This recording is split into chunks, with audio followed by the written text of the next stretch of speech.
नमस्कार दोस्तों, मैं मंचुल। सब कुछ लर्न पे आपका स्वागत है। आज मैं आपको बताऊंगा वर्णमाला किसे कहते हैं, कितने भेद हैं, पूरा डिटेल वर्णमाला का दूंगा मैं।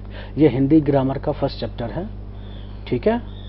और वर्णमाला सीखने के लिए आपको ये पूरा वीडियो देखना होगा, ठीक है। चलिए शुरू करते हैं। शुरू करने से पहले आपसे एक रिक्वेस्ट था, अगर अभी तक आपने मेरे चैनल को सब्सक्राइब नहीं किया तो सब्सक्राइब करें और बेल आइकन को भी प्रेस करें। चलिए शुरू करते हैं। वर्णमाला किसे कहते हैं? वर्णमाला भाषा की सार्थक इकाई वाक होता है। वाक की जो छोटी इकाई होता है ना, उसे क्या कहते हैं? उपवाक। उपवाक से जो छोटी इकाई होता है पदवंध होता है। पदवंध से जो छोटी इकाई होता है उसे पद कहते हैं। पद से भी एक छोटी इकाई होता है उसे अक्षर कहते हैं। और अक्षर के जिस सबसे छोटी इकाई होता है उसे ध्वनि कहते हैं। और ध्वनि को ही हम वर्ण कहते हैं, ठीक है। वर्ण समझ में आ गया क्या? सबसे छोटी इकाई को हम क्या कहते हैं? वर्ण कहते हैं। सबसे छोटी इकाई को वर्ण कहा जाता है हिंदी में, ठीक है। अब वर्णमाला बताते हूँ। हिंदी भाषा की सबसे छोटी इकाई को ध्वनि कहते हैं और इसी ध्वनि को ही वर्ण कहा जाता है। मैंने ऊपर अभी बताया आपको, ठीक है। वर्णमालाओं को व्यवस्थित करने के समूह को ही वर्णमाला कहते हैं। हिंदी भाषा की सबसे छोटी इकाई ध्वनि होती है। इस ध्वनि को ही वर्ण कहा जाता है। वर्णों को व्यवस्थित करने के समूह को वर्णमाला कहते हैं, ठीक है। वर्णमाला किसे कहते हैं? वर्णों को, समूह को, जो वर्ण होते हैं उसको समूह को व्यवस्थित करने के लिए जो वर्ड यूज होता है उसे कहते हैं वर्णमाला।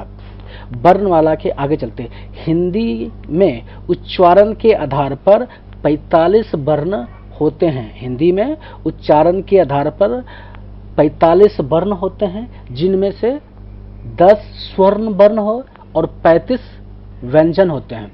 लेखन के आधार पर 52 वर्ण होते हैं। इनमें से 13 स्वर्ण वर्ण होते हैं, 35 व्यंजन वर्ण होते हैं और 4 संयुक्त व्यंजन वर्ण होते हैं, ठीक है।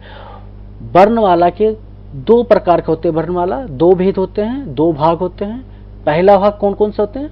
स्वर्ण वर्ण, और दूसरा होते हैं व्यंजन, ठीक है। वर्णमाला के 2 भाग होते हैं, स्वर्ण वर्णमाला और व्यंजन वर्णमाला।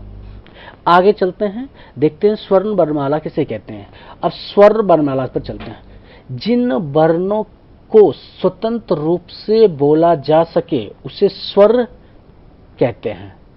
परंपरागत रूप से स्वरों की संख्या 13 मानी गई है, लेकिन उच्चारण की दृष्टि से 10 ही स्वर होते हैं। स्वर के उदाहरण पर देख लेते हैं। उच्चारण के आधार पर स्वर देख लेते हैं। अ, आ, छोटी ई, बड़ी ई, ऊ, बड़ा ऊ, ए, ऐ, ओ, औ।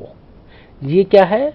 उच्चारण के आधार पे स्वर्ण, ठीक है। स्वर उच्चारण के आधार पे स्वर है। अब लेखन के आधार पे स्वर देख लेते हैं। अ, आ, ए, बड़ी ए, ऊ, बड़ा ऊ, ए, ऐ, ओ, औ, अं, आ, री आदि होते हैं, ठीक है।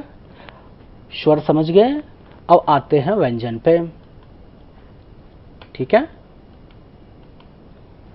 जो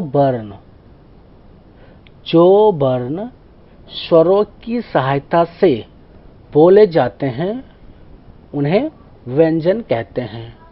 जो वर्ण स्वरों की सहायता से बोले जाते हैं उन्हें व्यंजन कहते हैं।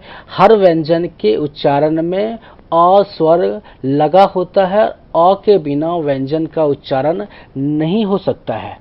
वर्णमाला में कुल 35 व्यंजन होते हैं, ठीक है।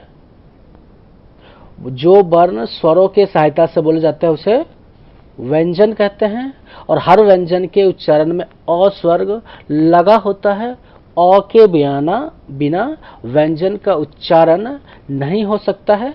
और कितने हैं वर्णमाला में व्यंजन? 35 हैं। ठीक है, कौन कौन से हैं मैं बताता हूं आपको। क वर्ग में होता है क ख ग घ र। च वर्ग में होता है च छ ज झ य। ट वर्ग में कौन कौन से होता है? ट ठ ड ढ न। त वर्ग में कौन कौन से होते हैं? त थ द ध न। प वर्ग में प फ ब भ म। य अंस्थ वर्ग में होता है, अंस्थ वर्ग में होता है य र ल व। उसमें होता है तालम स, मूर्धन स, दंस और ह। संयुक्त व्यंजन में होता है अक्ष, त्र, ज्ञ, स्र। ठीक है, व्यंजन पूरा डिटेल आपको मिल गया व्यंजन का। बस ये व्यंजन था। अगर वीडियो आपको अच्छा लगा तो इससे लाइक और शेयर जरूर करें। वर्णमाला के बारे में यदि आपका कोई भी सवाल हो या सुझाव हो तो उसे आप नीचे कमेंट बॉक्स में लिख सकते हैं। ये वीडियो देखने के लिए आपको धन्यवाद।